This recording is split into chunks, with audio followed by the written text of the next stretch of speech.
you telling me you were like the Willy Wonka of Russia?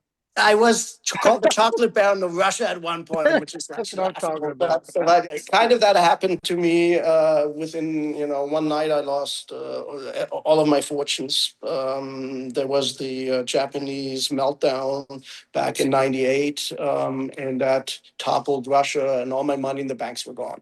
So I went from 120 million, making 20 million, 20 million of my own money, profit gone. So here it was. Whew. Having young kids that were, I think, let me see, '98, my twins were born. Everything gone, everything I built up that I perceived to be the typical stereotype, we are who we are, what we present to the outside, and utter defeat, basically. Friends that you thought were friends, business partners, we're always there, we do everything. When the dust settles, you look around, you're the only one standing there.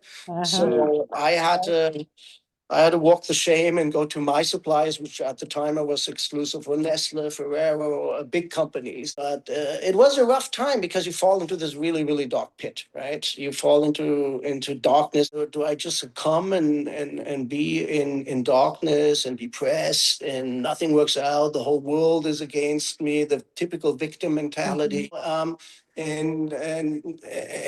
do I stand up and try to move bit for bit and figure out what has happened? So in the worst of your situations, in the hardships, what you can do, that is where your character is tested the most. That is how you really, who are you? That is really, you shines light on who are you truly. How do you deal with adversity? How do you deal with trauma? These are tests, and I truly believe that we are faced, and that's why I want to come later on to the podcast where our true purpose lies, and we'll circle into that. These are tests, but it is still a test of how you deal with it and how you take what you believe in and what your purpose is in life to the next level, and how do you move on?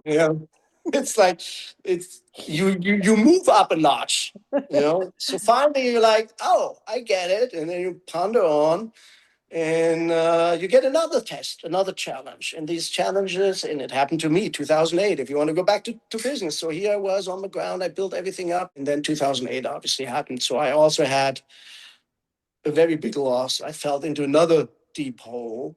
So that just shows you, don't kid yourself. You either stray from the path again, and you have to start trying to be aware why you're doing that, because we sabotage ourselves all the time.